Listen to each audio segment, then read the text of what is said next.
more content. And today, this video is going to be titled How Shame and Guilt Build Character. So, I'm going to be talking from some personal experiences. And before I get into the whole scheme of things, I want to talk about plights and strongholds and things that we are addicted to, bad habits that we may create, because this is I'm gonna segue perfectly into the topic. So for me, for a lot of people, everybody's addicted to something, and your addiction to something can be something you addicted to something negative, like drugs, sex, money, vanity, any of those things. Or you could be addicted to things that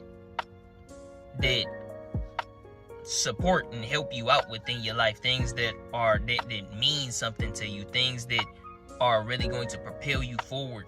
You could be addicted to reading, addicted to working out, you could be addicted to anything. But most people who are addicted to things on a majority scale are addicted to things that influence their life negatively.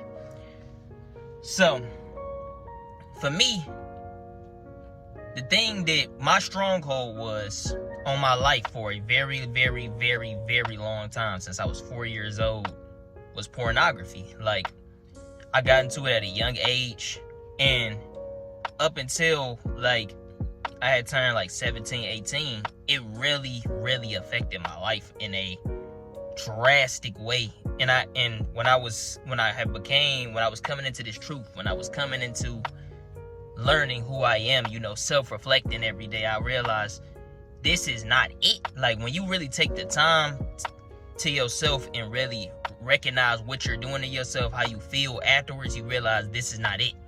When you drinking and you got that hangover, when you high and you coming down and you like, damn, fuzzy in your head. When you when you buy some shit that you really wanted, and it gets to a point where after a week you don't like it no more, and then you want the next thing. You got to be able to check yourself and recognize things. This is where guilt comes in.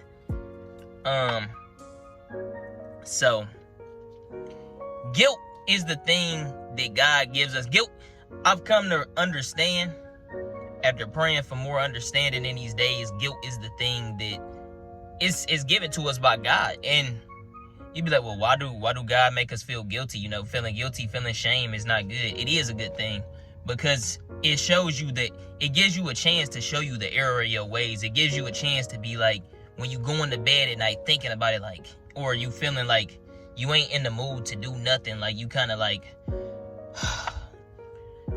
you just thinking on what you just did, whether it's you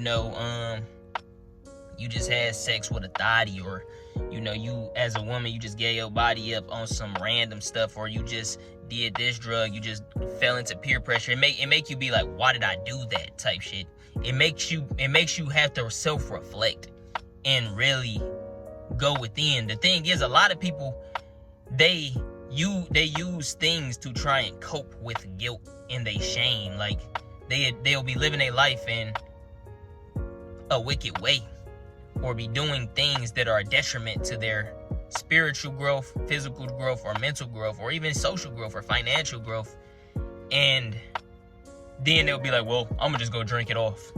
Not realizing that that's just enhancing the problem, or just nullifying the problem for a second, and then the guilt just comes back. People wonder why they go through this continual cycle of things like these.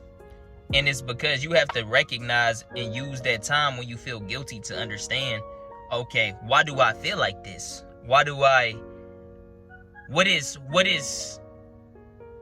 the solution to making this feeling go away, or having this feeling as least as possible? Because you're gonna have times where you feel guilty and shame in your life. We're not perfect. We all sinners. A man who says he is without sin is a liar, and the truth is not in him. So we're all sinners. We all fall short of the glory. But like I said, the goal is to do that as least as possible. And that's the best way to build character, is through shame and guilt.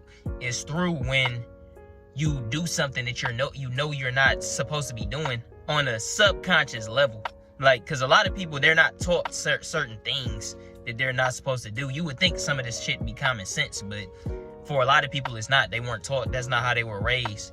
But on the subconscious level, God has given us, he has ordained us with the feelings and the spirit of knowing what is genuinely and truly right.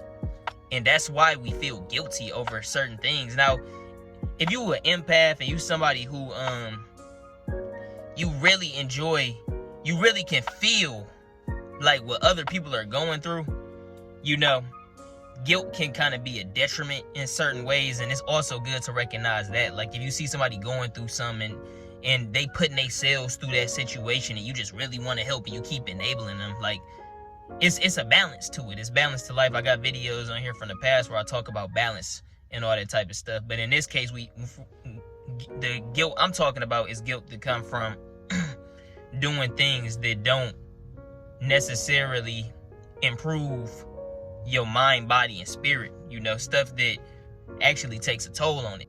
But when it comes down to it, that's how guilt builds character. You know, it's all about recognizing and understanding yourself, you know, taking some time to just think. A lot of people are on go mode, go, you know, instant gratification. We live in a society where, you know, it's likes and it's views, it's about all of this type of stuff, and that take you away from being in the present moment. You just, I wonder how many views I can get in an hour. I wonder how many that people keep thinking further into the future, and that's where it takes us away from being able to think in the present. And thinking in the present will really let you hone in on what you really feeling in a moment. And this goes for everything, not only, you know, guilt and shame, but guilt and shame, like I said, those are some of the perfect times to reflect when you down and out, when you feeling these negative emotions, because it's when you really embody them and you don't try and you accept them. You don't try and push them to the side. It can be a motivator. It's like, all right, I need to get out of this. Like that was one of the things that helped me break my stronghold on the porn, was in the and starting no fap lifestyle, was, you know, being like, man, I hate this feeling afterwards. I hate how I feel afterwards. I hate this, like it's a rain cloud over my head. And it'd be like, now, you know, anytime I think about it, it'd be like, it's not worth it. I also want to do a video, you know, talking about how it's easier to, it's the hardest thing about trying new things is the beginning. It's hard to, you know, set up these habits, these good habits. But I'm gonna get into a video about habits, good habits, how to set up good habits, how to break bad habits, how I've done it at least, because it may help some people. But with all of that being said, that's the message of the day. I hope people got something from this video. If you like the video, if you like the channel, like, comment, subscribe. If you dislike, they took the dislike away. Nobody cares about that. You know, they shouldn't have did that, but it is what it is. Share it to your friends, somebody who might need this information, and you know what it is. It's your boy, the chosen one, God's chosen son, signing out.